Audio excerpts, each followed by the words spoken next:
I have a lot of feelings on Seeds of Shadow, episode 3 of season 3 of The Wheel of Time. So let's just dive right in.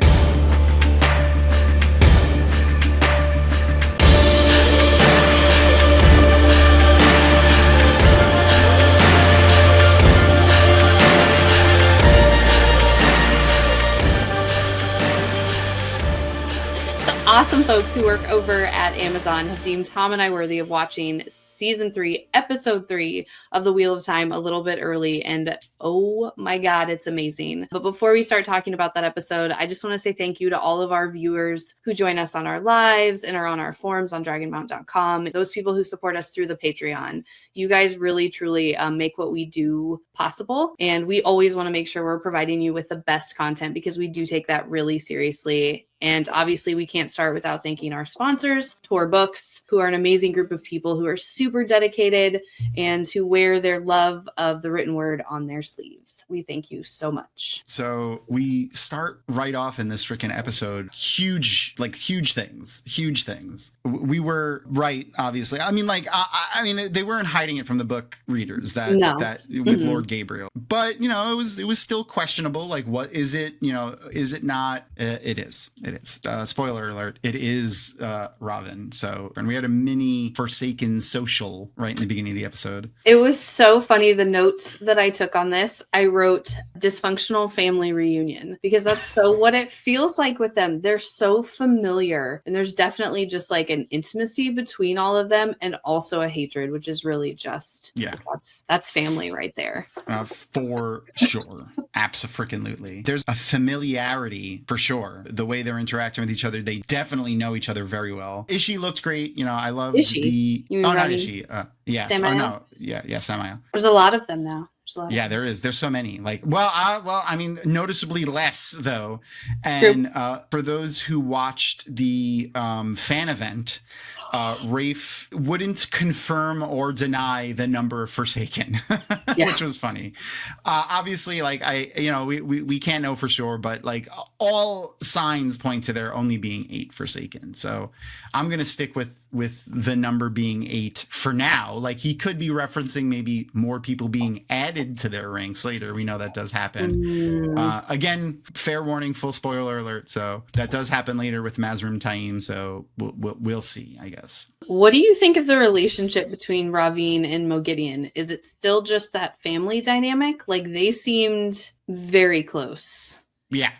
The way he touched her face, like I'm not sure if it was, I wasn't sure if it was sexual or like he was like looking at her like as a pet? Like a plaything, like a pet. Yeah. Okay. So because she's a little unhinged and a little bit crazy, like I bounce back and forth between is there a relationship or is she like his little minion, his little pet, and she's weaving her webs, but he feels like because he was the politician, the schemer, that he's kind of controlling her for the time being.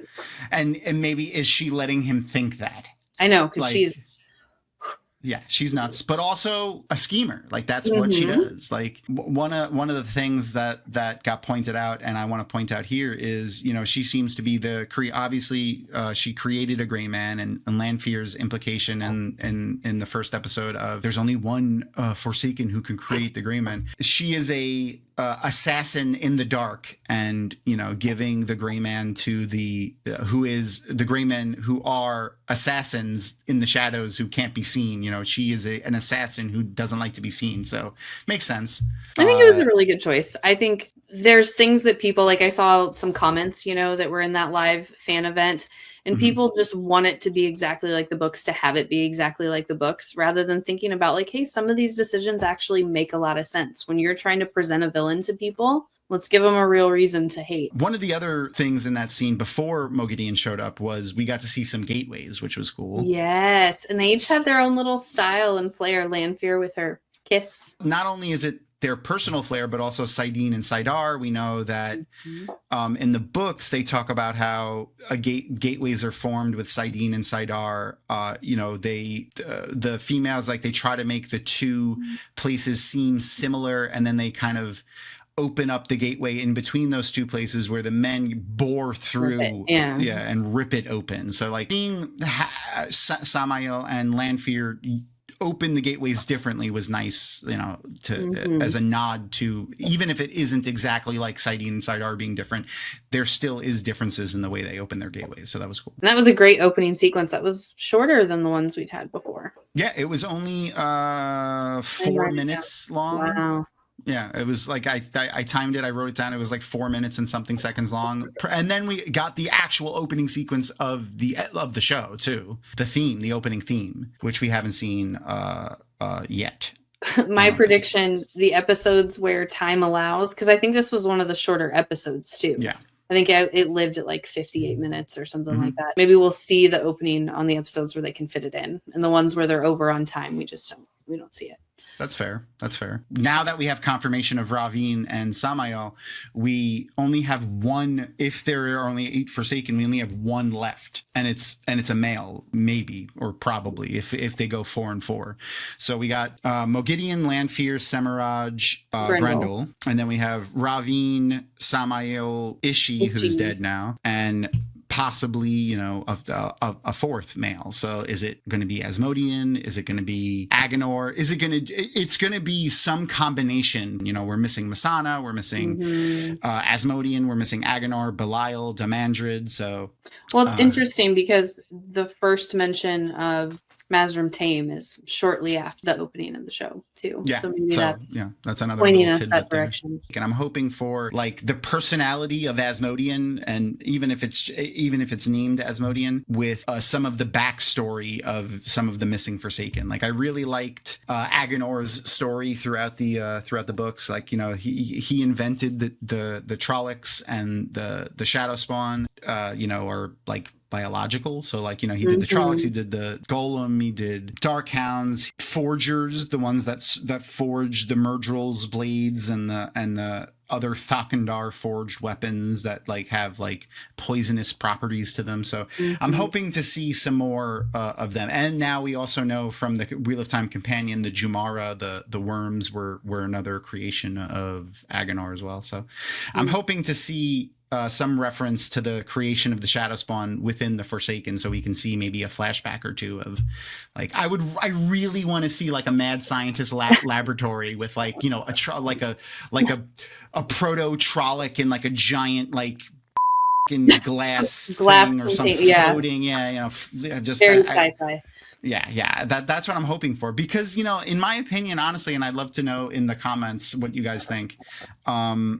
The Wheel of Time is a post-apocalyptic fantasy setting, like really. So seeing some sci-fi aspects in it wouldn't be out of line, I feel like. Okay, so question. We go from the opening, we see Joya and Emiko. Yeah, we see Joya and Emiko getting interrogated. Interrogated, questioned, whatever. They didn't play up the like deception in the same way that they did in the books. I mean, like I also just think it was odd to just be like, yeah, go ahead, accepted, interrogate them. But they are older, so it's not like they're just letting children do it. They're adults. It's not so odd, but it was just like, yeah, go ahead and interrogate them. Maybe it's because we do know that at least Maureen, and it wouldn't be hard to assume the other Aes Sedai too think that Nynaeve may be a Ta'veren. So like, yeah, go ahead. You know what? Throwing a Ta'veren in the see what happens. See what happens. Like let her go in there and mess with them. I thought it was maybe one. I mean, this is a fantasy show. Maybe one of the more unbelievable parts, perhaps, of the show, but. Yeah.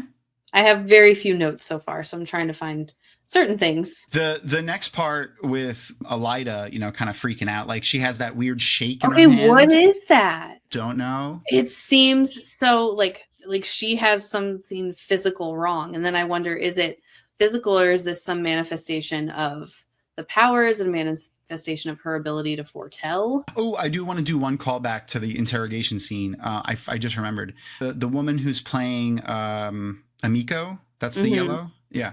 Her name is Zenobia Kloppers. Fantastic name, by the way. But she shared a memory from Facebook from 2013. So way before show being in anyone's thoughts. So she shared this memory from 2013. Just finished the very last book in the series, The Wheel of Time. Wow, what an amazing journey. The 14th or last book in the series did not disappoint. Thanks, Robert Jordan and Brandon Sanderson. Oh my God, that's so cool. That's so cool. I love those really tie-ins. Cool. Like imagine, as an actress, you're like something comes across your table and it's the thing you've, loved your whole life. That'd be such a cool moment. Exactly. But yeah, I love to see, it's so cool to see Wheel of Time fans like in the wild, and then getting to see that a lot of the actors on the show were fans prior to being on the show is just fantastic. But yeah, anyway, I digress. Back to Elida. So yeah, her shakes are weird. Maybe it has something to do with the foretelling. We know she is no hate. I love Shohreh. She is a gorgeous person, and I still secretly, a little part of me wishes that she was Cadsuane, but having her as Elida is cool. But we do know she's an older Aes Sedai, so maybe there's something going on there. I don't know. I didn't know. Do we think she's under compulsion as well? Maybe. Like I've had feelings about his ability to perform compulsion undetected on Aes Sedai. I don't know. So I'm like, is that her? This is like also, a side effect, maybe of being compulsed. Because she also has so the visions too. Like she has what do they call it? The foretelling. The foretelling. Yeah. So I don't know if there's like she's fighting against, like some part of her is fighting against that, and so because her reality is slightly twisted, I don't know. I'm so curious what that's gonna turn out to be. Like maybe the pattern is pushing against the compulsion, and the foretelling is like trying to push through or something. Who knows? Yeah, that's a really good idea. One other thing that I had in the notes from this part is she yells for Elise. Like was like a helper. And I was trying to rack my brain. I'm like, who's Elise? Like having to do with Elida. And I remembered like the only thing I could think of as Elise is that's the name Maureen uses when she wants to go incognito. She tells people, you can call me Elise, Alys. Okay. Yeah, so that's the only thing I could think of is who the hell is Elise is. That's the only person I could think of. If anyone in the comments can think of who Elise could be other than that, that's all I had for that. Inserting Min into that scene too is good. Obviously, we'll talk about Elida and Min again in a minute, in a couple of minutes when we see them again. But having Min, serve there to try to spy on Elida. Probably a good idea for them, but Elida's too smart for that apparently. We go to Elaine and Nynaeve. They're out in the city where Leandrin's son was. Right. Remember, they move the bed and they find the symbol. Yes. I think this is interesting, and I am just getting the feeling. Someone mentioned a redemption arc. Do we think there's going to be a redemption arc? And they are selling her story so hard. She's now trying to Leandrin's story. Yeah, sorry. Yeah. With reunited with the soul of her son. Like, is she the one we're setting up to have like this big redemption arc? Because I hope so. I feel for her. It is tragic what happened. Absolutely tragic. Yeah. And now, like, the reason, and we learned in season 2 that the reason she went to the Shadow was entirely for her son. Obviously, she has some darkness in her past, too, that could have, driven her in that direction as well, wanting, like, revenge and things. That doesn't necessarily mean she would have to turn to the Shadow, but having that darkness in her path, I'm sure, didn't help when she was presented with the opportunity to join the Black Aja. Did you see the gray man in that scene? As they're walking through the city, I think it's a gray man. They're walking through the city and they come around the corner just as they're getting ready to enter her room. And in the background, there was a gray man. So now this is Elida going to see Liane, right? Yeah, but like finding the chalk mark under the bed was pretty cool. I liked that little tidbit, and the fact that the chalk was mixed with salt water and salt, like that was cool. Like I like the little throw-ins that they do that seem almost like witchy, like oh, she drew this rune on the ground as a way to tie them back to their home. Like that's not something that you would see I feel like in the books from an Aes Sedai necessarily, because it's almost like a spell kind of thing. Like it feels like almost like witchy, like magic, not one powerness stuff. Like, which fits with where she's from with Tianchigo. Like I get the vibes that they would very much have kind of almost like voodoo, maybe. Yeah. I don't know. Yeah, because it feels like it could be like a New Orleans or like a pirate Tortuga type of place. Like I could see that for sure. Then we head to back to the tower again with Leanne and Verin and Elida and the upper parts of the tower just outside of the Emerald study. That was an interesting scene. So like the shade that freaking Elida threw at Verin. Like I was like, damn. She was like, oh, I don't see any sweet cakes or whatever. And I was like, damn, girl. Some bad also, blood. Like Verin's ability to just like still be very prim and proper and calm and be like, oh, but I think you meant sitters, not sisters. Like he gives it right back. Yeah, of course. And also, so like, not to get too tinfoil hatty, but oh no. Like Elida, did she make a mistake? Did she lie? Like did she just not get it right? Like it's so like that instance is one of two things.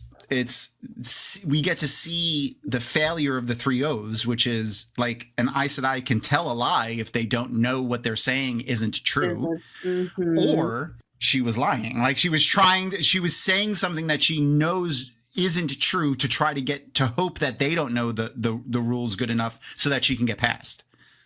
I don't know. You know what I mean? Like I said, I don't want to be too tinfoil hatty here and be like, oh, was she lying over this tiny little line? But was she? Like, I don't know. What do you think? I don't know. I kind of honestly, I forgot about the 3 O's. I had wondered. I did. Because in my mind, I was like, is this related to her tremor somehow? Like, is she just not? So I guess I would. She's being forgetful. Like, does she have Aes Sedai Alzheimer's or something? Yeah, she doesn't remember. Like, I didn't think of it from a devious standpoint. I thought that she was just kind of off her game. Which could be true. Like she could have forgotten. Like I feel like the 3 O's would allow her to forget something and then remember the information wrong, like without it binding her to the truth. Like it would allow her to. Elaine's supposed to be what, 21, 20, 21? Something like that, yeah. So she's been out of the tower for 21 years, presumably. So yeah, I just kind of took it as old lady slip up rather than dark friend, but 20-something years at least, in the court with which is interesting too, because then that gives us a pinpoint of when Siuan became Amyrlin Seat around. Like we don't know if like maybe Elida went back to the tower and tried to become Amyrlin and then went back to Morgase or something. But if she has been 100% out of the tower since Elaine, like since just before Elaine was born. Maybe that's also around when Siuan became Amyrlin. Based on the timeline of the show, because feel like they say that Maureen's been hunting for 20 years. 20 years. Mm-hmm. She would have had to have become Siuan, would have had to have become Amyrlin like right then. Right, very soon after. And we do kind of that is kind of what happens in the books. Like there's in again, spoiler for New Spring. In New Spring, we have Tamara Ospenya, who is Amyrlin Seat. When the foretelling is given for Rand and, Maureen and Siuan are present and they're accepted. And then all the events of New Spring happen. And right in the beginning of the book, Tamara gets killed. Like after Maureen leave, they get word that Tamara was killed. They put in another Amyrlin Seat and she also gets killed. And then that's when Siuan comes in. So it's pretty soon after that. It's less than a year. It's within like a year or two after the foretelling of Rand coming up is done. And in the show, we know when that happens, at least if the same sequence of events happens in the show, the foretelling happened, Maureen and Siuan were already a blue Aes Sedai. They were already Aes Sedai. So like it could have happened even faster in the show. True. Yeah, so like we could have a rough timeline on when Siuan was raised Amyrlin Seat in the show now too. Like it's around 20 years that she's been Amyrlin Seat. Okay, so then Elida goes to the Reds. Yeah. And this is where we get another mention of Tame, I feel like. Or maybe that happens. At least she's trying to sweet talk them to get what she wants. She wants them to go after Rand al'Thor because she's obsessed. Mm-hmm. But the part about this that I thought was interesting, Galena, who is not currently the highest, we know from the books was Black Aja and also the highest. Of the Red Aja. Still a Black sister. I mean, I think we see how she's going to become the highest. Elida kind of puts the seed in her head that, with Satarma leaving to go after Tame at the Emerald's request. That's what it should. Yeah, that's so. Tame is mentioned here specifically. The other part of this is Elida set this up perfectly because Elida tells Min in that earlier scene, don't worry, this should stay between us. The highest of the red is going to, bring a vote in the tower that Suan is going to lose. So again, is she lying or not? I think honestly, she knows that the highest is going to bring a vote in the tower and Suan is going to lose. It's going to be to depose her. And she's just saying that because she knows that Min will go back and report it. Say something. But she's actually making it happen because she's going to make Galena but she's going to make either Galena or Elida highest among the red by sending the current highest away. Man, interesting. Yeah, so like it's a weird thing with is Elida lying or not in that scene with Min, and then it coming to fruition in that scene with her and the Reds there, and when she gives the Reds like the gifts too, like she gives Galena the strawberries from Morghase's garden, and then she tries to give what's her name? I forgot her name. Satarma, the necklace that she had. Oh, and then she's like, "Oh no, it's too gaudy for me. You keep it." I was like, "Oh man, seems more suited to you than just to me." There's no love for Elida in the Reds. It seems like, or at least right now there isn't. How does an Aes Sedai? So they have a different name in every Aja, but how do they lose their place? Like, I'm sure the stories are different, but did she flee and go to Andor and attach herself there because she was somehow exiled? Because in the books, we don't know why this has happened, because in the books, she was never the highest. She was powerful, but she was never the highest in the Red Aja. True. And it's mainly because she never had any friends amongst the Reds. Like Elida, she's wretched. Yeah, everyone pretty much hated her. Like there were very few Aes Sedai that liked her, and when they picked her as Amyrlin Seat, it was really only because how much influence the Black Aja had over who were picking the Amyrlin Seat in that scene. Yeah, and I mean in those instances. The one thing I want to point out too, specifically about the highest among the Red, at least in the books, is the head of the Aja in all the Ajas kind of functions similarly amongst all the Ajas. Like, they function as like a de facto leader in the Ajas, a way to kind of to appoint somebody who is like probably, the smartest or the most, maybe even the best at Das Mar, because that is evolved a lot with Tower inner politics. But their function internally within the Ajas differ among the Aes Sedai, particularly in the Reds. I remember Pavara telling Andril in the scenes in the later books that the highest among the Reds almost has total control over the entire Red Aja. So if you are the highest among the Reds, even the sitters do what the highest says to do. Where they're more of a dictator within rather than maybe a captain or a guidepost. Yeah. And I believe she says like the highest will even hand pick the sitters. So like she really controls the entire Aja at that point. But I'm interested to see if Elida is trying to position herself to get it or Galena. And then in turn, is Elida also Black or not? I don't know. I think she's still more of a puppet, but we'll see.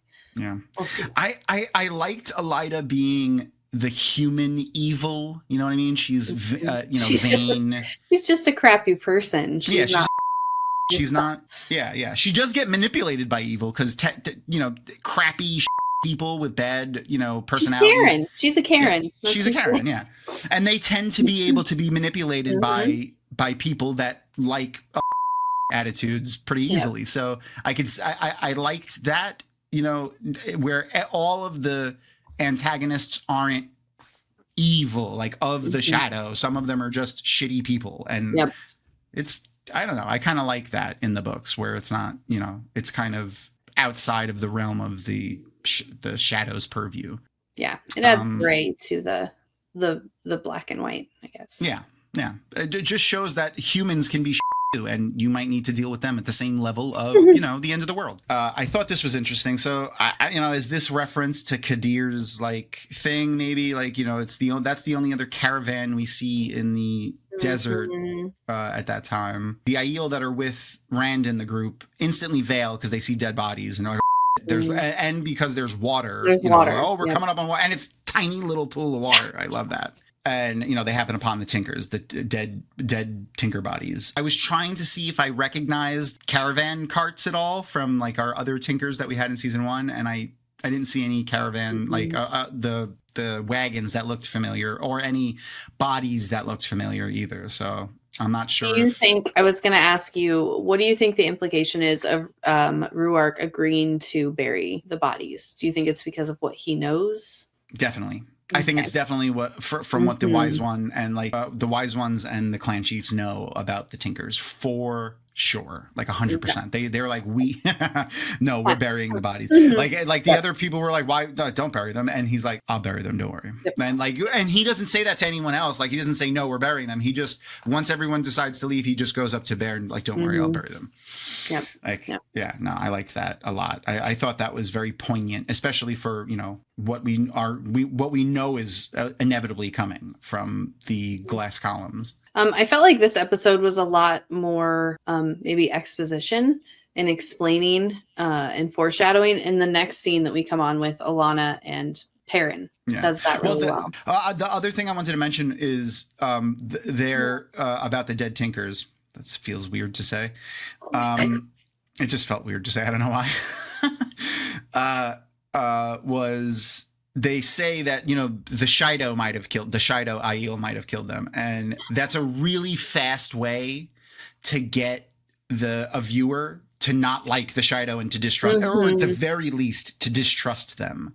So a very simple way where like they build up the Shido in the books, like everyone talking about them. Like there's so many like offhand comments from the Aiel about, you know, bad people being Shido or using, you know, calling someone a Shido in a way that is negative, where, you know, they did it in one sentence in the show, like, oh, dead Tinkers. Oh, I remember Tinkers from the other thing. They're so good and happy and dancing and they're nonviolent. Oh, the Shido killed them.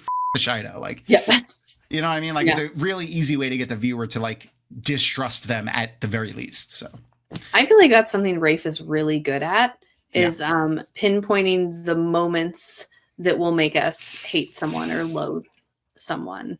Yeah, we know how he does that with we know the exact moment he did that with the Shanshin. Yep. Well, I was even thinking with like Valda too. Like those were not long scenes with him. Those were very small parts of the show. But my God, that man is pure evil.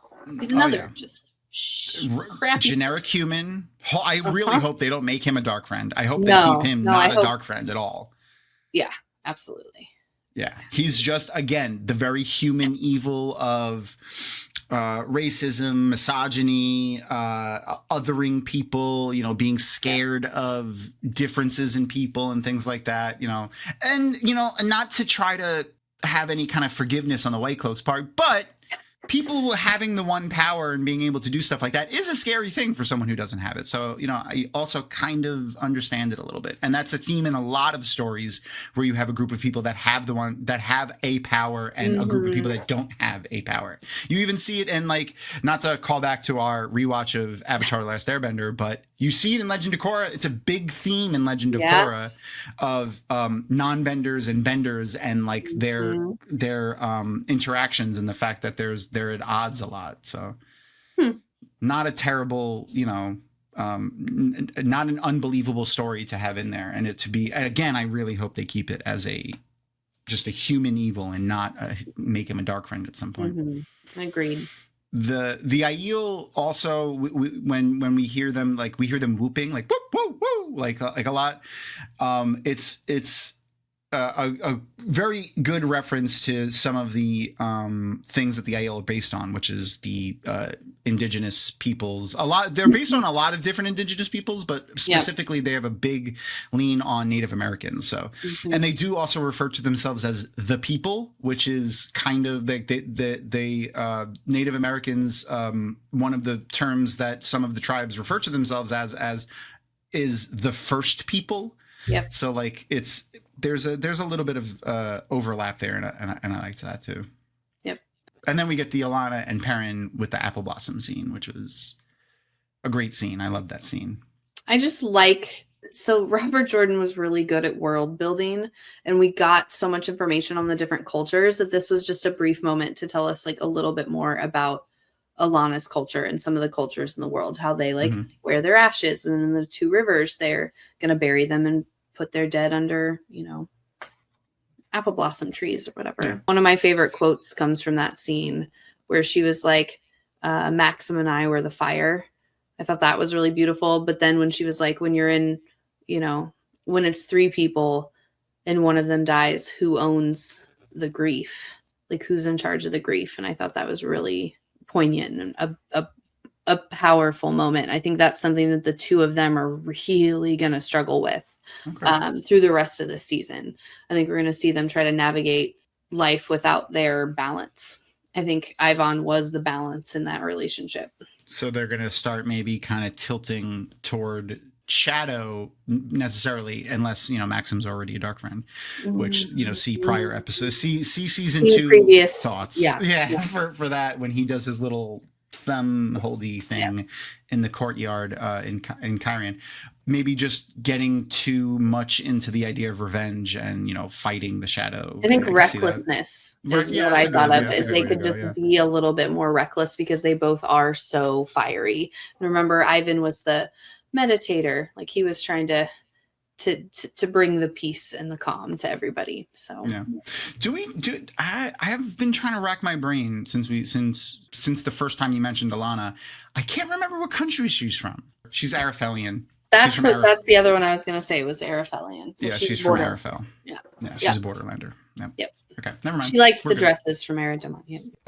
Obviously, so in the books, the apple blossoms were similarly where Perrin's family was buried, but it was also we see the apple blossom trees when they bury his family, like his parents and his sisters and his brother and like his cousins after they murder everybody. Speaking of, like, this kind of gets into our next scene too. We find out that Perrin's family was evacuated by Abel Cawthon and Tam Althor, which is great because I feel like, and I talked about it way back in season 1 when everyone was upset about Abel Cawthon being, a drunk and a womanizer and stuff like that.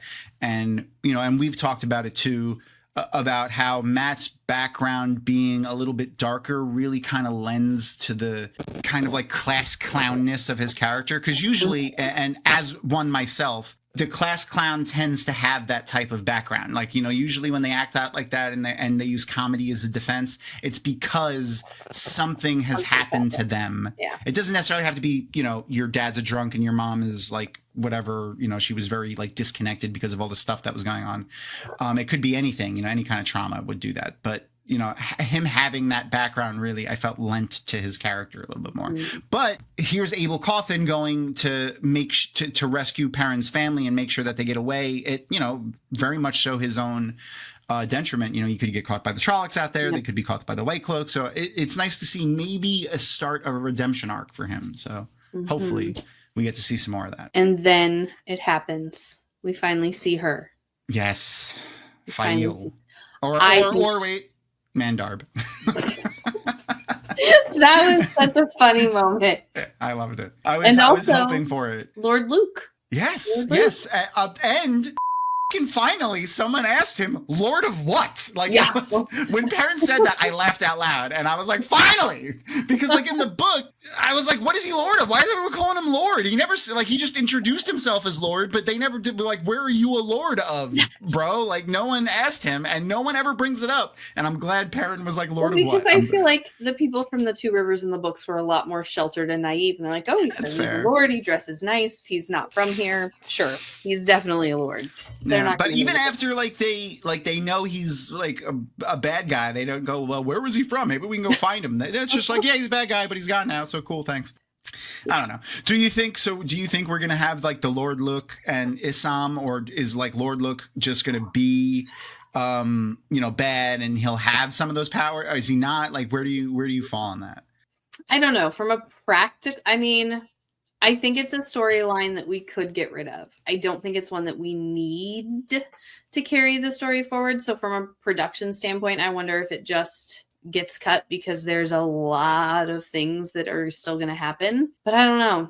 It's a thread that runs all the way through the book. So I don't know. Yeah. I'm not sure. I think it could go either way. Like, obviously that's like, I feel like it's a cop-out statement, but I think, in my own defense, I think that Rafe is, in a way, in season 3, like, he's putting little tidbits around just in case he wants to use them, like, later. So, like, we had like kind of almost like a throwaway mention of Gareth Bryn with Ravine saying, very brief when he's talking to Elaine. Yeah, your mom fired or whatever, like, banished Gareth Bryn, and so, like, I've mentioned him. He was a general. Like, I didn't just cut him out of the story for you guys. We could never hear of Gareth Bryn again in the show. Like, we could get 8 seasons of the show and never mention Gareth Bryn again, and it's fine. Or if he wants to use him again, he could bring him back. And, like, look, I already mentioned him in season 3. The same thing with Lord Luke here. I think if he wants to explore that storyline, he could. Like, we have to, I feel like where we are now, they need to give some explanation of Lord Luke, because it's like random dude showed up. So they need to, I feel like we're going to get some more. He's the hunter for the horn. Right now, that's... Oh, yeah, right. They're hunters for the horn. And they thought the horn was in the Two Rivers, he said. Yeah. That was the same excuse he gave in the books as well. Well, yeah, he came there because it was Manetheren. That's why. Yeah, there was Manetheren was there, yeah. So, yeah, no, I agree with you. That's a really good point. I think Rafe is really smart. I think he also has to think 8 episodes and what's happening. And so, yeah, I think maybe there's a lot of little things that we will get by off on, or maybe we won't. And then we cut, like, and they talk about how the White Cloaks were out, and we see Perrin. Perrin gets his little leader, like his first dose of leadership here too. Yeah, which is nice. You see it when he realizes it too. Like, when everyone, like, that one guy was like, well, what do we do then? And he's like, oh, he realizes that he's standing on the, he's like, oh man, I'm on the highest stair, and everyone's down there and they're all looking at me. Yep. Did you see the way Fael looked at him though in that scene? Oh yeah. That was when I feel like Fael was like, you know what, he's cute and he's got yellow eyes. That's pretty cool. But then when she was like, oh man, okay, he's got a presence here. He's got that it thing. Yeah, and everyone's looking to him like, she was like, I thought maybe it was just me thinking he was cute, but no, he might have I hate to always say the same word, but it's the only word that I can think of that really describes it, which is gravitas. Like, he has it's a great word. It's a great descriptive word for that. And he has it. Perrin has it. Like, there are a few people in the books that really, really have it. And Perrin is one of them. Like, obviously Rand is another. Matt is a little different though. And not to go off to get too far off on a tangent, like, he's got a different level of presence. Like, he's the type of guy where it's like, when he's in the room, you'll look over him once or twice before you, like, when it's like, who is like controlling this room really. I mean, personally, I wouldn't, but no. Well, you know what I mean? Yeah. Yeah. It's more like, Perrin's presence, he doesn't need to do anything. He walks into the room and, like, he almost takes command of the room. And same thing with Rand, where Matt has to earn it. A little bit. Yeah, a little bit. And it's probably going to be through him being funny or taking the piss out of somebody in some way. Yeah. Anyway, Perrin is awesome, and I can't wait to see more with him and Fail. I'm so excited. I'm going to say it a million times. I don't care how mad people get at me in the comments. There is no slog. The slog is not real. I love Perrin's and Fail's storylines, and the show has only made it better for me, specifically with making Perrin's overprotectiveness of Fail have some grounding in something other than like toxically trying to be like chivalrous and things. Like, it's because he has this trauma that happened to him with his wife. So not that I like that I feel icky saying I like that he went through this trauma with his wife by murdering his wife by accident, but here we are. I am saying but it's the same thing with Egwene. Like, no one's like, hey, love that trauma, but it shows you who she is and why she is how she is, and that's real life. Everybody has trauma. A different degree. Same thing with it matters. Same thing with the way they've built up villains in this TV show more so than in the books. Like, honestly, I hate to say doing it better in any way, but like the villains are more interesting for me in the TV show because they have a little bit more depth. So to that point, I've shrieked a few times watching these screeners and startled the people in my house. When I saw Valda, that was another one of those moments. Which is the very next scene that we get. I hated myself for it. I was like, why do I love this man so much? And he's there for what, like 25 seconds? And I was like, oh, come on, eat a bird. Tie somebody up. Do something. Do something awful. Because I love him. I love him so much. Abdul Silas. Oh my God, please. I'm going to pray to the light right now that at some point in our future we get to interview that man, because his charisma is so dark and horrible, and I love it so much. I just love him. I love to hate him is really what it is. Speaking of villains, like there's a villain that they like in the books. I needed a shower after I read Em and Valda scenes in the books. I'm in love with that man when I see him on screen. Like I'm like, oh my God, I love watching him. And it makes you feel kind of icky. It does. It does. It 100% awful, does. But he's so good at it. He's so good at it. So good at it. And then you put the hotness of Dane. Oh, yeah. I mean, right there. Daddy Dane. Daddy Dane. And we'd see a little bit of reference here to Dane's drinking, like that becomes like a thing for him in the books. Dane Bornhold plays a much smaller role in the books, but I really still feel like we may not get White Cloak Galad, even though like he already seems like he's a White Cloak. He's so annoying. He's obnoxious. Yeah, if he wasn't so hot, I would hate him like a lot. Yeah. But he's really hot. I still think Dane is going to be our redeemable White Cloak, especially for this scene when he says, like, Valda's trying to pressure him to put the Natty Cawthon and his sisters to the question, and he's like, I'm not putting the people of the Two Rivers to the question. That I feel like Book Dane wouldn't have done that. Book Dane like, yeah, kill him all. I don't give a like, and like, I feel like Valda would have had to hold him back.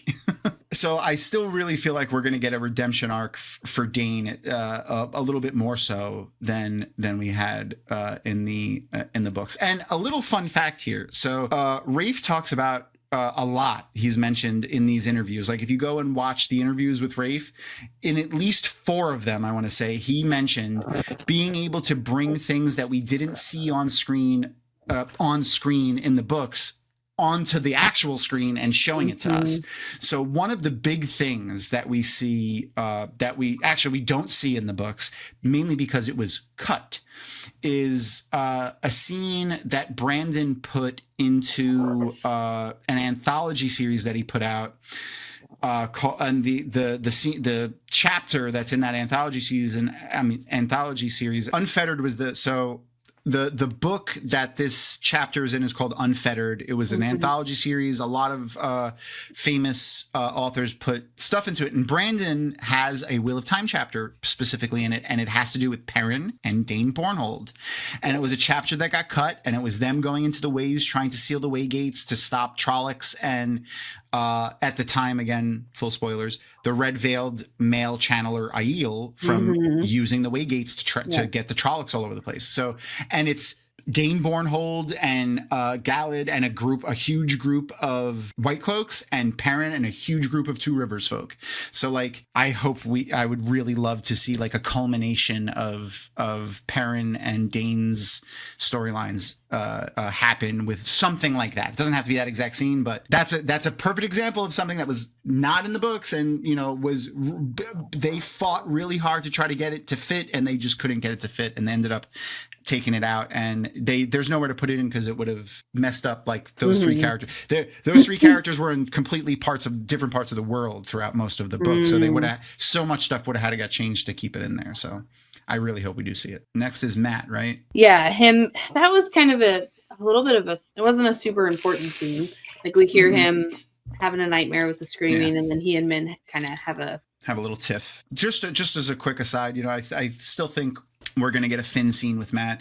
These memories and things in his head are just like loud noise at this point, and he can't use them, and they're not functioning as helpful for him. And he's going to go into the Finns trying to get rid of them, and they're going to do their Finn, giving them what it's almost like the Fae in most modern culture storytelling. They'll give you what you want, but it's not going to be the way you thought you wanted it. And that's I still think we're going to get that based off of how his things are currently functioning. So this is a big scene. We see is this when we see the diagrams? So this is when they're kind of going through, they see the male Adam, see some of the other things that were stolen. They get shot at by a gray man. The gray man that we saw earlier. Yeah, Jaichim. Jaichim the gray man. Jaichim the gray. There we go. Oh man, that's good. I hope that sticks. So, everyone was kind of theorizing where is he going to end up, and yep, it looks like they sent him after Nynaeve at the very least. We already had one failed gray man assassination attempt, and now we have another, and both sent by Moghedien. So that's, an interesting little tidbit there.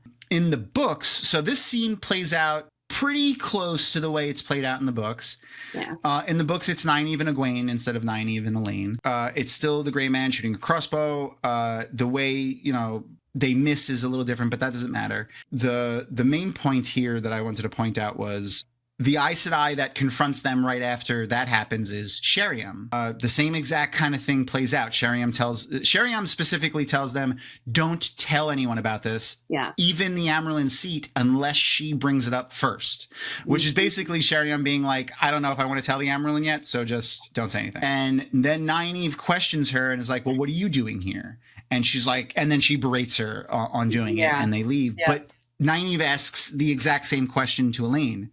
Do you notice that she didn't ask who stabbed him? Mm-hmm. Like she says the same exact thing. So, and we know at this point, again, full spoilers, we know at this point we know Sheriam is a Black Aja. Yeah. So like, is this maybe a way, the fact that Varen's doing it and Varen did the same thing, is this confirmation that Varen might also be Black Aja in the show? I don't know. I've been going back and forth on that. She could be, because of her story in the books and why she kind of turns, I think she could be one who's not necessarily Black Aja in the show. Yeah, maybe. I like this is like Varen is a very interesting Aes Sedai in the show, the way that she's functioning.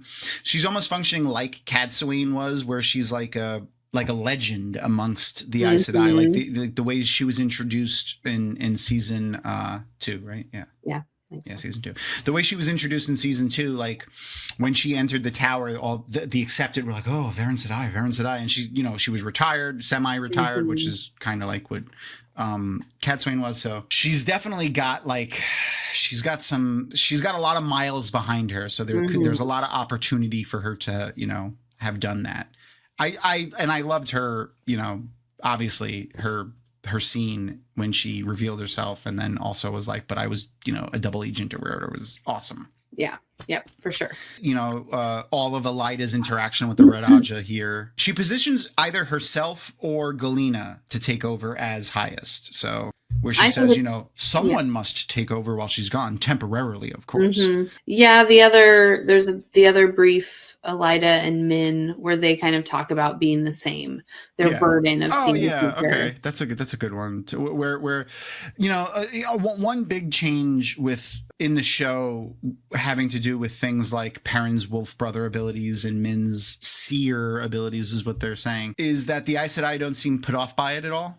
Where in the books they were like a little bit more like, first of all, they were all very surprised by it. They, not like, where this seems almost like kind of like normal. They're like, oh, Min's a seer, and they're like, yeah, and they're like, oh, okay. I would say in general, everyone's just a little bit more chill. Loyal going into the Two Rivers, nobody's like, oh my god, I know, oh my god, a Trolloc. Like I really was expecting like a oh my god, a Trolloc scene, like when he first came in. I just listened to that part in the books, and it talks about how he's in the kitchens with Marion Alvear, and she is beside herself. She's just staring at him. She can't, and they're both like anxious and nervous around each other. And the whole world seems a little bit more well informed and less inclined to. Oh my god, what was it Rafe said today about the fandom, that we are like something we are never known to underreact? Oh yeah. The fandom was never known to underreact. Never known to underreact. Yeah. It seems as if everyone is a little bit underreactive. That's fair. In this world about things that are unique and different. So I'm not sure how I feel about it, to tell you the truth. Like, I kind of like it, and then I also kind of liked the reactions, but it's another thing that adds a layer of them having to do on television that takes up time and space and acting and set days and shootings that they don't really need to do. So I kind of get it, but those scenes were fun. Although I did feel bad for Loyal every time someone was like Trolloc, because he was hurt like his ears would wilt. Like every time that happened, his ears would wilt and he'd be like, "No." Well, he loved humans so much. He really did. He studied human history, and so for the humans to think he was terrifying was really sad to him. Not to make a reference to the series that shall not be named, but he's like the Arthur Weasley. What I mean? of the Wheel of Time, like or Arthur Weasley is like the loyal. Yeah, that's funny. He likes the Loyal likes the Muggles a lot, and he just he wants to go and play with them. What is the function of a cuckoo clock? Yeah, I could see like Loyal would ask question. He would be, "What is this thing for? Or why do you have it? Or what does it do?" He would 100% be Loyal. So then Lanfear and Rand. Yes. Oh yeah, the little dream sequences with Lanfear and Rand. And in this one, Lanfear almost seems like put off a little bit. Like she's like, "Well, you brought me here this time. Do you want me to leave?" See, it seemed really very tender. Like it really, because of the history they had, like she seems very forlorn and she's in her feelings, whether that's manipulation or not, but because she's just like, she's curled up on the bed and she's got her hands on her knees and, "Oh, this is what we could have done if you weren't going to the Aiel Waste, you dummy." Like I just thought it was a really interesting scene. And then she brings up the fact that she can turn away from the shadow with enough power. With enough power, they can challenge. Yeah. I like that she's laying the groundwork for that. Like she did it at this point in the series, in the books as well, like when they were in the Stone of Tyr and stuff. So I like that groundwork is being laid, especially with, the talk of powerful sangreal being thrown around at this point. Like, it's definitely poignant for sure. Yeah. Now we go to the sweat tent. Then we go to the sweat tents. Yeah. So I like the way they did the sweat tents. I like that it's not just like, naked people sitting around everywhere. Like I said this earlier today during the stream, everyone's gorgeous. Like what? Like apparently everybody in the Wheel of Time universe is gorgeous. And London River, who's one of the guests with me today, London River and Reese from the Black Tower podcast were guests with me for that, which I love both of them. But London said, she was like, "You know what? I kind of don't like that." And, she wants some variation, and especially some variation of like body types as well. Everyone seems to be mostly really thin. Like amongst the Aes Sedai, there was a good smattering of body types, but really all of the other peoples that we've seen so far almost completely, minus like the Two Rivers village is, Yeah. average sized people. Like, so yeah. And I agree with that. Everyone was gorgeous in there. I liked the little like thing with like Lan not being able to take the heat, and Maureen seemed a little bit more comfortable. Maybe they're still going to do the I said I can ignore temperature thing. Yep. We didn't get any confirmation one way or the other with that. And I like how Madeleine was making it hotter as like a thing fuck with them a little bit. Yeah. Oh, absolutely. Absolutely. Yeah. And then we get obviously Melindra is the big thing there. I still like the way Maureen and Lan interact with each other when it's like privately the two of them, and he's like, I think she's looking at you. I'm pretty sure she's looking at you. And then he's like, listen, you deserve a night of fun. And she's like, do you think that's what I need, a night with her? He's like, I don't know. Maybe. Yeah, like, probably. Ma'am, you're a little tense. I can feel that. Yeah.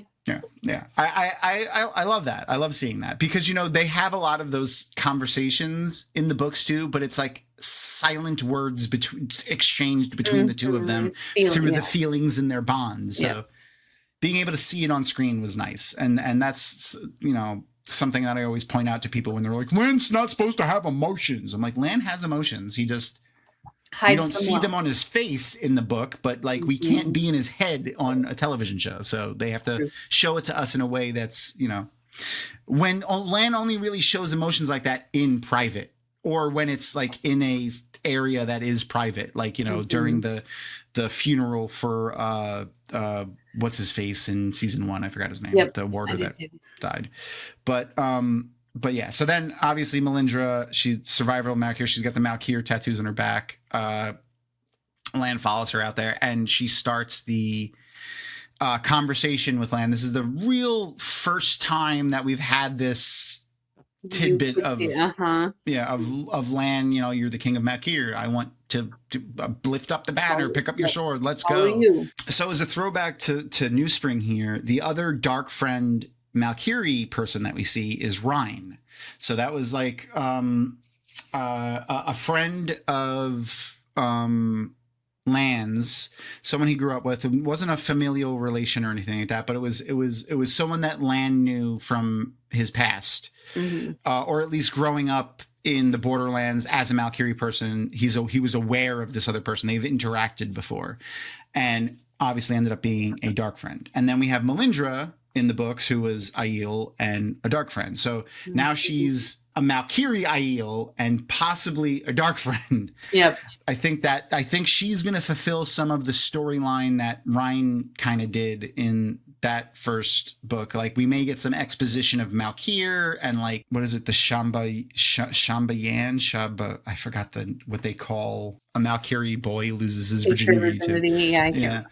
It was very, it was a little weird, honestly, that whole thing, especially because it was always like an older woman and like a child, essentially. I don't know. I'm interested to see where this goes. Do you think Melindra, since Matt isn't there to start a relationship with Melindra, do you think Lan may start like a little, not a relationship like they're in love and like, but like, a fling that also has to do with, because Melindra in the books was whispering in Matt's ear the whole time, you're great, stop living under the shadow of Rand, and like you should lead, and you, like, she was whispering things like that in his ear, trying to push him to greatness and to do things.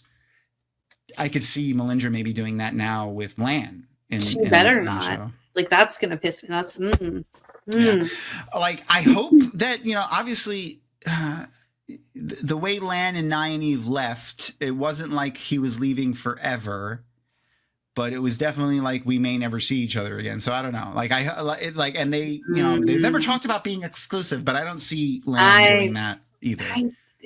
I hope not. That would upset me because I think that's out of character for him. Well, they don't need to be into like a sexual relationship for her to try to push him, to manipulate him. That's true. Yeah, to try to manipulate him into doing that. But I could see a relationship developing between Lan and Melindra where she tries to manipulate him into greatness in some way, whether that's lifting up the banner of Malkir and trying to resurrect the nation or not. But I could see that happening, especially because we don't have Matt there for her to do that with. Or does she try to form the relationship with Maureen to do that? I don't know.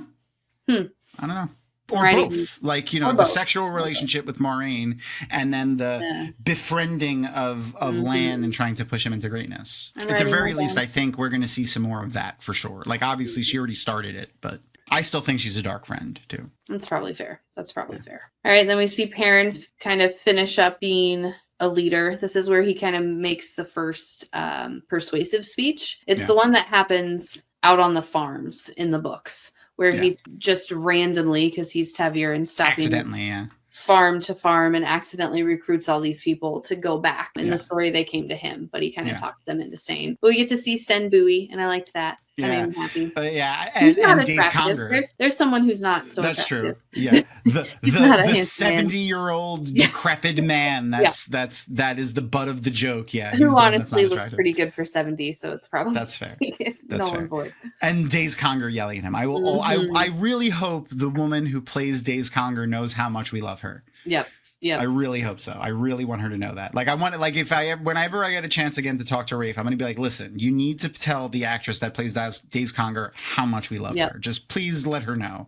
Even though her part is small and we haven't seen her very much, we love her so much. Like, we as a fandom just love her from the moon and back. One of the things that the fandom is asking is Alana Black Aja, is Maxim Black Aja, what are they doing there?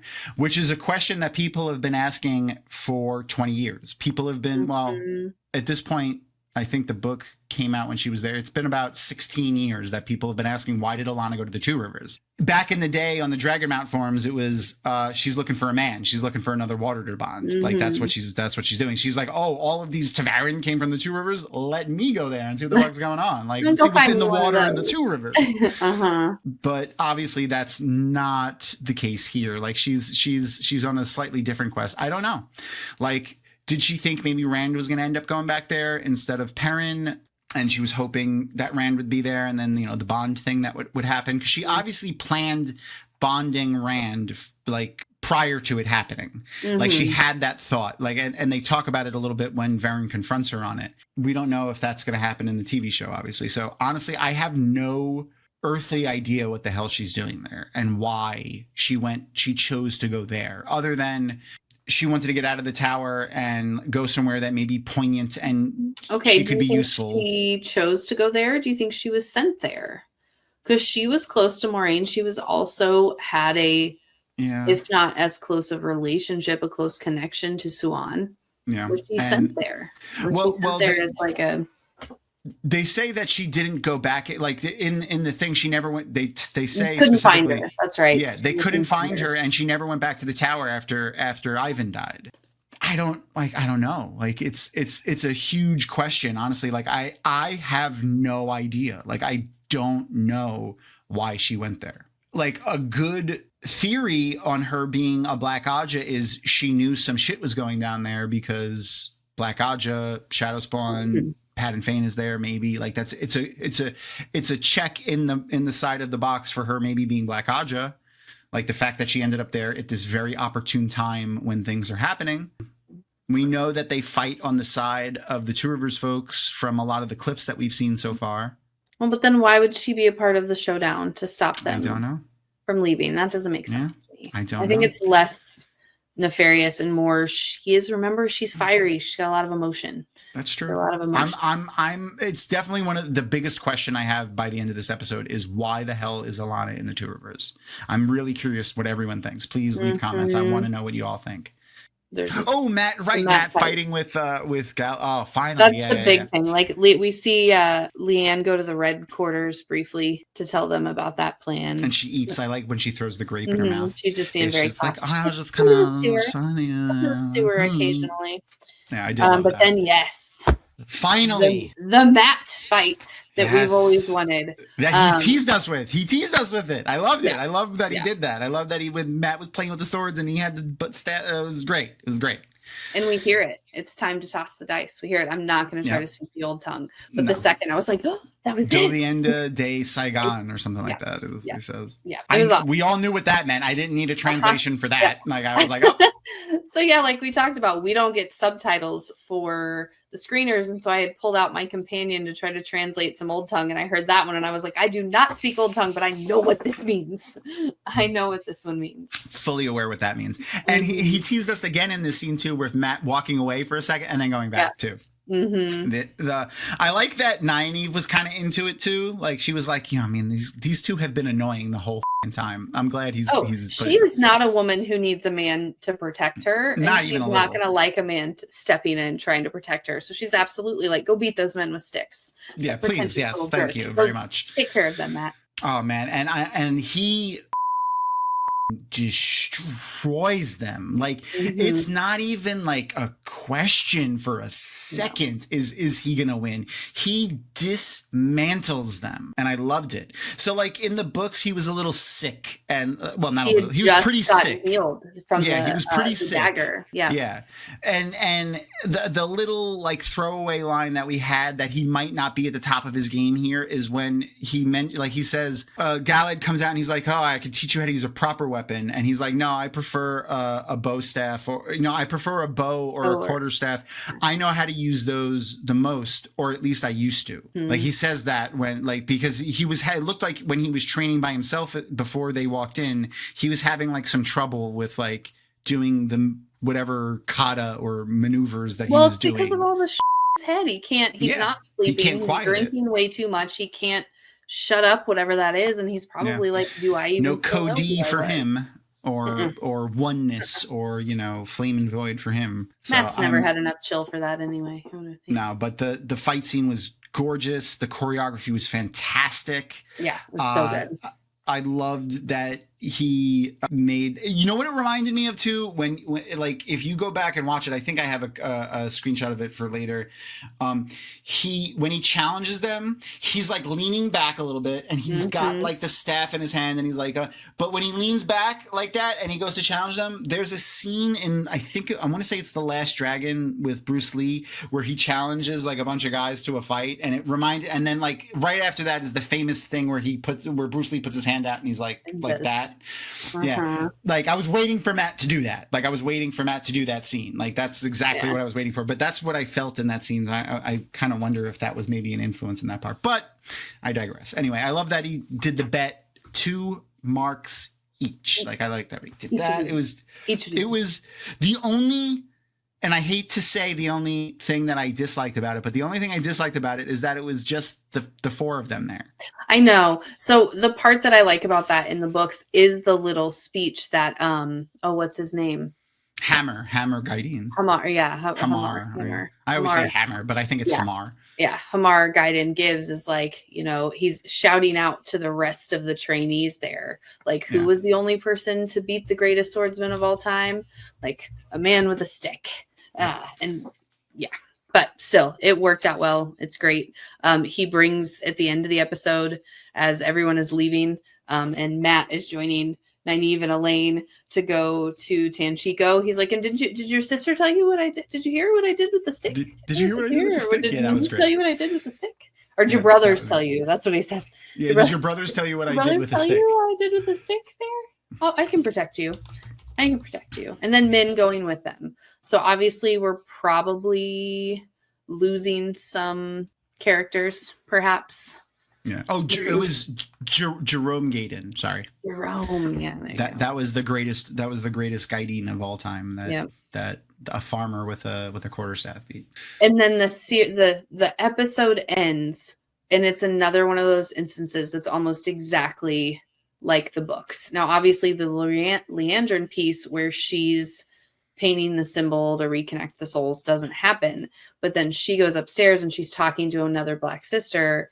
And who is it that's hiding as a servant in their house? Like, who's creepily... Softly from the shadows. Oh my God, I love when she does that. It makes me think back to like Pat and Fane's whistle. Like, that's what they're using it as a little bit with Moghedien. I love that. How do they not notice her hair? I guess she's got a veil on. Yeah, she's got a veil on. Or maybe if they've never seen her yet. Like, they don't know. Maybe they don't know that's, that Moghedien looks like that. They could just, just feel like that hair makes you stand out. Stand out. It really does. Like, can you please tell your servant to get different hair? Yeah. Like, please, like, I don't want to look at that anymore. And that was all the rage back in whatever town in the Age of Legends that she's from. Who knows? Listen, there's been bad hairstyles. You remember the 80s? Yes, I do. All right. That's it. That's where the episode is? It's like she's walking out of the room carrying the tray. So let's do some deep dives into a couple of screenshots. What we really need is somebody to we need to see if we could translate. So this doesn't even look like Old Tongue. Like this might be they say these are Veren's notes. So maybe this is like some of Veren's cipher speech. Oh, it's the twisted ring. Which one? See it behind it, the paper behind it. No, go. Oh, right here. Okay, yeah. So yeah, the twisted ring triangle. It definitely looks like takes you into the Mobius strip. Mm-hmm. That's what the strip that kind of looks like the infinite loop. That's definitely what this looks like.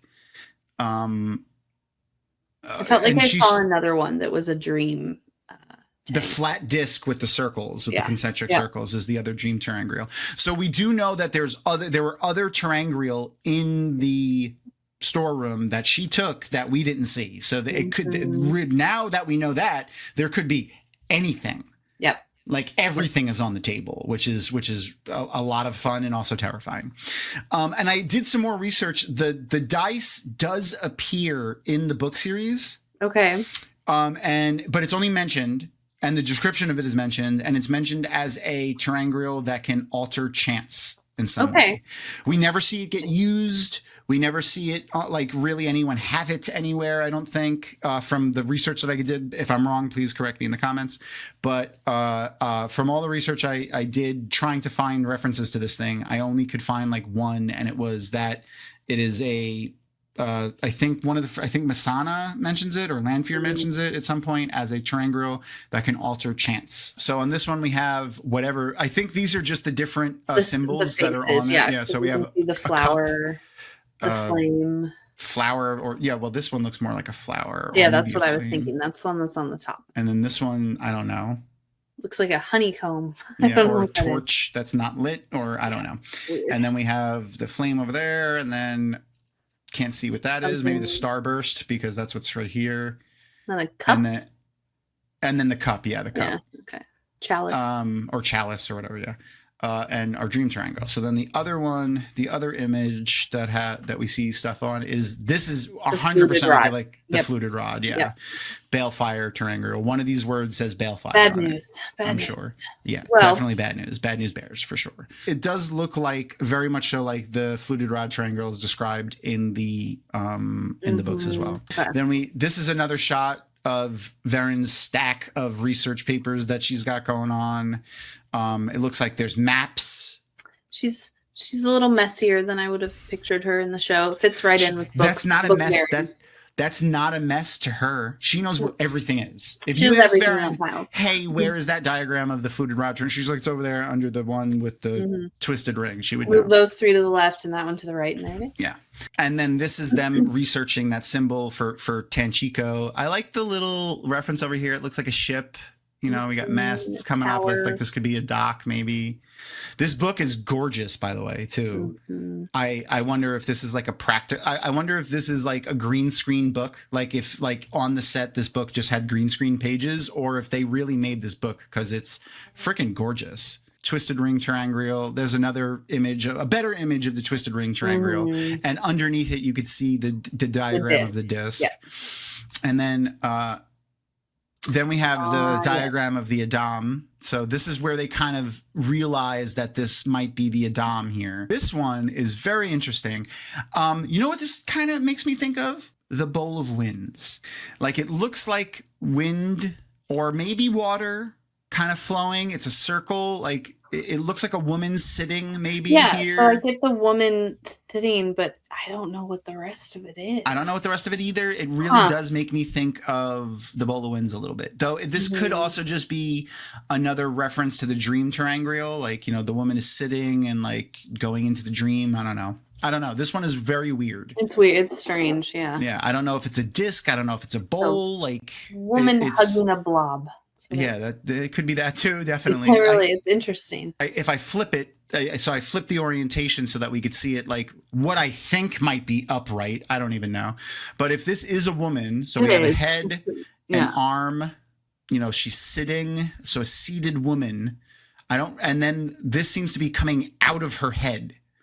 Whatever. See, it almost to me looks like she's like resting her head on. Yeah, like it's another dream terangrial, maybe. I don't know what that is. Oh no, here we go. A female angrial in the form of an ivory carvey of a seated woman, almost completely covered by hair. Relatively weak angrial. It's Rapunzel. Yeah. So if this is a reference to that, yeah, that's what this could be.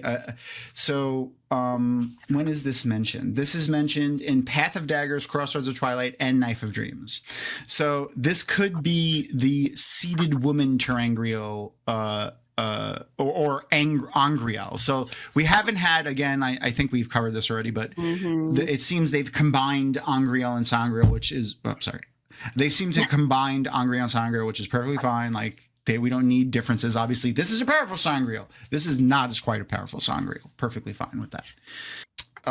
So yeah, that's what this could be here. So it's referenced 3 times in the series. It's used, I believe, in Knife of Dreams. Elaine has it and gives it, and it's amongst all of the terangrial that Elaine has when she's like trying to make terangrial, and like she has like a whole slew of things with her, and her and Avienda are kind of using a bunch of different ones. By the way, also I loved seeing her decked out from head to toe in terangrial during those scenes. It was pretty awesome. Yep. Amiel, I think, is Scar. Yeah, he looks great. He looks great. Like, this actor is a good choice. He looks. I also really like his accent. Yeah, his accent was great. His costume looks very military. So like, we can see it a little bit better here. Yeah, it definitely looks like skeletal. Especially the shoulders look like fingers almost, or ribs. I was thinking sharpened rib bones is what it I could see that. Also, what it kind of makes me think of like a pirate captain. Oh, yeah, a little especially bit. with the cutlass that he has. And he kind of grabs a couple of times. The sword has like the big hand guard on it, like a pirate sword does. And then the other part of this that I definitely wanted to show was the gateways. So we can't. This is the best view that I grabbed of Lanfear's gateway. So we can't really see into her gateway, but we can see into the gateways. Like, I wanted to point that out. So we could see it in his gateway in particular. So like, you could definitely see there's a doorway, stonework, a torch on the wall. Here's another view where we could see a little bit more. There seems to be something over here, maybe an insignia or a banner. You see a little bit of an overhang. And then when his gateway winks out, that's the wall. So like, we go from that to that. So it's definitely seeing through the gateway. Seeing his world. Wherever he came from is on the other side of that. In Ilion? Could be. Especially, you know what? Now that I think about it, pirate captain looking dude with the cutlass sword being in control of Ilion kind of like makes sense a little bit. So yeah, I could see that being Ilion for sure. You're like, there's no boats, or they also do a lot of tanning there because they always talked about how bad it smelled. Tanning smells really bad. So they had like I forgot what the perfume quarter, I think they called it, which is the gross smelling quarter. So I could definitely see it being Ilion though, just based off of how he's dressed alone.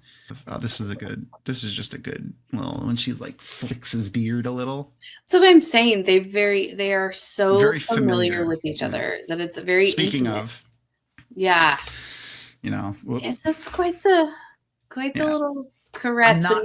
He is looking at her kind of, I don't know, fatherly, or just, almost looking down on her a little bit. Like a pet, like you said. Like, I totally agree with that. I could definitely see that. It looks like it could be almost romantic a little bit, or like you said, a pet. Like he's looking at her like, like a tool almost. Like a tool that he really likes.